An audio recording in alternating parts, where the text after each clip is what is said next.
और बीजेपी ने महाराष्ट्र चुनावों के लिए अपनी टीम का ऐलान कर दिया है। राज्य चुनाव प्रबंध के लिए जो बनाई गई समिति है उसमें पार्टी के तमाम बड़े पदाधिकारी, राज्य और केंद्र के मंत्री शामिल हैं, लेकिन 34 नामों की जो ये सूची है उसमें कहीं भी उत्तर भारतीय नेता नजर नहीं आ रहे हैं, जबकि मुंबई महाराष्ट्र में देखें तो सबसे ज्यादा उत्तर भारतीय नेता बीजेपी में ही हैं। दिखाते हैं आपको सुनील सिंह की विशेष रिपोर्ट।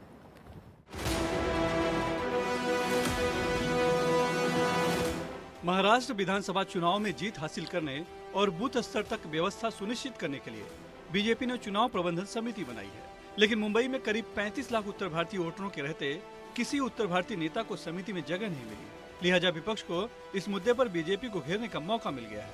भारतीय जनता पार्टी के कथनी करनी में कितना अंतर है। जब समय होता है चुनाव का तब उनका उपयोग करके लेती है, और जब पद देने की बारी आती है तो 34 लोगों में एक भी हिंदी भाषी और उत्तर भारतीय नहीं है। अब आप सोच लीजिए कि भारतीय जनता पार्टी उत्तर भारतीय और हिंदी भाषी नेताओं का कितना सम्मान करती है, कितने बड़े बड़े पदों से नवाजती है, ये सब आप खुद सोचिए। मुंबई के 35 लाख उत्तर भारतीय मतदाता 5 से 6 सीटों पर निर्णायक हैसियत में हैं, तो 15 से 20 सीटों पर अच्छा खासा असर रखते हैं। जबकि मुंबई में कृपाशंकर सिंह, अमरजीत मिश्र, संजय उपाध्याय, आरयू सिंह, जयप्रकाश ठाकुर, पवन त्रिपाठी, संजय पांडे और उदय प्रताप सिंह जैसे उत्तर भारतीय संगठन में बड़े पदों पर हैं, तो विद्या ठाकुर और राजहंस सिंह विधायक हैं। ऐसे में एक भी नुमाइंदे का नाम लिस्ट में न होना बहस का मुद्दा है। महाराष्ट्र से ऊपर जो भी था वो हमारा ही नेता था।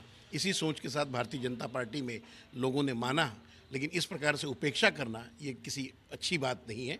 ये हम कहीं ना कहीं हम कोई गलती कर रहे हैं और हम किसी को मौका दे रहे हैं। इसका क्या असर होगा उत्तर भारतीय वोटरों विधानसभा चुनाव हो सकता है, आपको लगता है? बिल्कुल हो सका। मतलब जिस तरीके से कांग्रेस से छटक के लोग इस तरफ आए और इधर से छटक के अगर उधर चले गए तो उसके परिणाम आपको आने वाली विधानसभा में सामने दिखाई देंगे। हालांकि बीजेपी कह रही है कि ये महाराष्ट्र की सूची है, मुंबई की समिति में सबके नाम होंगे। खुद कृपाशंकर सिंह भी मानते हैं कि चुनाव के दौरान सभी को जिम्मेदारी मिलेगी। हो जाएगा वो, कोई अभी बहुत सारे समितियां बनी, बहुत करना है और मुझे पूरा उम्मीद ही नहीं।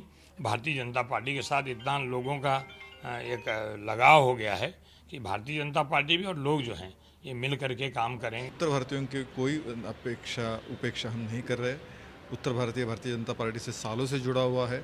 उत्तर भारतीयों के अनेक नेता आज भी हमारे पास आमदार है, विधानसभा में है, जाते हैं। तो आने वाले दिनों में भी उत्तर भारतीयों को अच्छी सही तरीके से प्रतिनिधित्व मिलेगा, इसमें कोई दिक्कत नहीं। लेकिन समिति में स्थान नहीं मिलता है, महत्वपूर्ण स्थान नहीं। मुझे मुंबई की तो होनी बाकी है, अभी मुंबई की तो हुई नहीं है और ये भी समिति और बढ़ने वाली है, तो मिलेगा जरूर। हैरानी की बात है कि लिस्ट में नाम नहीं होने के बाद भी उत्तर भारतीय नेता चुप्पी साधे हैं। तो दूसरी तरफ बीजेपी नेता किरीट सोमैया ने कैंपेन कमेटी हेड बनने से साफ इनकार कर दिया। कहते हैं 5 साल पहले उद्धव ठाकरे के दबाव में पार्टी ने उनका टिकट भी काट दिया और साइडलाइन भी कर दिया था, फिर भी उन्होंने सबसे ज्यादा काम किया। मेरे लिए जरूरत नहीं ना, 5.5 साल से कोई भी पद नहीं है और महाराष्ट्र में सबसे ज्यादा डेडिकेशन के साथ मैंने काम किया। ये सरकार आई तो मुझे वो पद की जरूरत नहीं कि चुनाव के समय पर आप कमेटी का मेंबर देके क्या मैसेज देना चाहते हो। कहते हैं दूध का जला छाछ भी फूंक फूंक कर पीता है। पार्टी कार्यकर्ताओं की उपेक्षा कर लोकसभा चुनाव में झटका खा चुकी बीजेपी से भी यही उम्मीद है, लेकिन पार्टी के रवैये को देखकर लगता नहीं कि उसने कोई सबक सीखा है।